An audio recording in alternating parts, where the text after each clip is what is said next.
Councilmember Anu Natarajan has a Bachelor's of Arts degree in Architecture and Master's degree in Urban Design and Planning from University of Washington. With professional experience including working as an architect, public agency planner and as an urban planning consultant, and having lived in Fremont for 14 years, she is uniquely qualified to serve the people of Fremont. Welcome, Anu. Thank you for having me. It's such a pleasure and honor to have you here with us in the studio. Thank you. So tell us your life, your inspiration, and you've been working really hard. My life is like anybody else's here in the Bay Area, trying to juggle a whole host of different things. I do serve on the Fremont City Council, and I've been on the council for over 5 years. The City of Fremont's council is part-time. It's volunteer primarily, so I do have a full-time job. I work with a group called American Leadership Forum, and I do public outreach and communications and community engagement for them. I also am a mom with a 7-year-old at home, so it's juggling like everybody else. Wow. Now you're so dedicated and you give so much time in doing this and very intense. What do you want to accomplish? I think it's a couple of things. One, I have the experience and the background with architecture and urban planning. Fremont is the 4th largest city in the Bay Area, and I think it's poised to become a complete city. We've been a bedroom community for the longest time, and I think we're now becoming a true city, and I want to be part of that process. I want to give back to the community in terms of the skills that I have, and I'm also very passionate about working with community members, with groups of people, which is what I do professionally. And so I see this as an opportunity to work with our own community to direct the changes that we want to be the city that we want for the future. So Anu, since you're involved in political, a lot of political activities, can you tell us, do you think South Asians and particularly Indians, are they actively involved in politics, or is just like sheer ignorance? I think it depends on how we define politics. Pure politics, I don't believe that there's too many South Asians, and especially Indian Americans involved. I was the first Indian American in the Bay Area to get on council, and we've got 2 others now. We don't have the role models yet. We are a fairly young community in terms of being an immigrant community in this country, and I think there's this perception amongst the Indian Americans that it's sexier to run for national office than it is for local office. But I think it's extremely important for us to get our foot in the door, to be involved locally, because all politics is local finally. Right. And to make a difference in our own communities, and then build our way up, build our bases up, prove ourselves, and then run for every office that we can. So it's great that we have a lot of candidates, Indian American candidates, running for office nationwide for the congressional seats.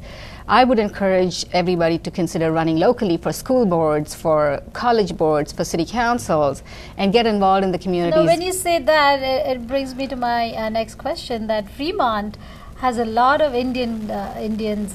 Does that help you connect better with the community and perform?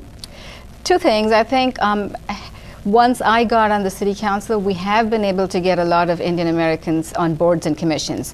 We have over 20 boards in Fremont, and we've got at least 1 Indian American in every single board. So that's been very good in getting the community energized and engaged and understanding how things work too. So, I mean, a lot of people are uncomfortable getting out of their comfort zone. They're probably more in tune with PTAs and working as volunteers in their kids' schools, because education is a primary focus. And given the fact that everybody's busy with such hectic schedules, they choose to do what they're passionate about.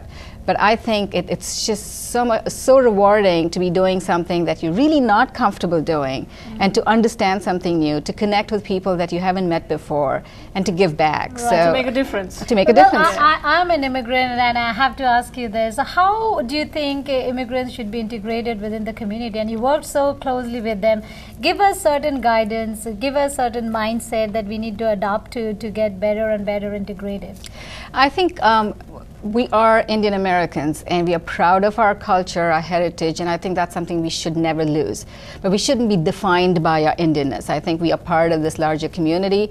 We are part of the mainstream community, not as an Indian American, but if you live in Fremont, as a Fremonter like anybody else. So it's the dual roles that we play. One is to make sure that our children, the next generation, are proud of the cultural heritage, our traditions, and showcasing that to the mainstream community, but two, to become part of that mainstream community. So when I run for city council, I happen to be an Indian American, I happen to be a woman, but I'm not running as an Indian American woman. Now, are there challenges, you as a woman, to run in the council? Without a doubt. Even in a place like Fremont, where you think it's such a diversity, we've got people from over 150 countries, so many different languages spoken at home. When I go knocking door to door, precinct walking on my campaign, there's people that tell me right to my face, there's no way I'm going to vote for someone like you. Oh, wow. no. Okay. Absolutely. And then sometimes you stand there and try to convince them that that's a really wrong stand to be taking. Sometimes you just walk away because it's pointless to be wasting time on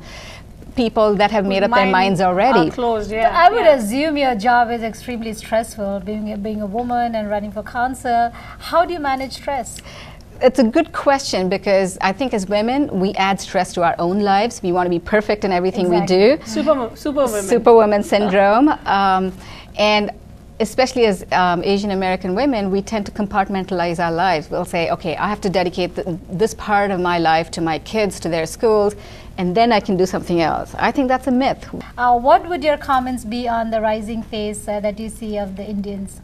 The one thing that's really encouraging is the next generation that's getting into public policy, into political science, and not just going into engineering and medicine, but they're out there doing a whole host of different things. And I think that's great. That's wonderful to see that. And I think shows like this promote that and network the different things that happen. Building support networks. Yeah. Building support for like a platform the to non-traditional. Kind of what would your message be to all of us who have gone through that? Keep doing what you're doing and follow your dreams and passion. Don't give up on it. I think you're entitled to a dream just as much as anybody else is. And so I would say continue to follow the dreams and make them happen. Thank you so much, Anu, for being on the show with us today. A dedicated and experienced council member. I'm sure the constituents of Fremont agree. People, don't forget to get involved. Each of us together can make a difference. We have to go for a break now, so stay tuned.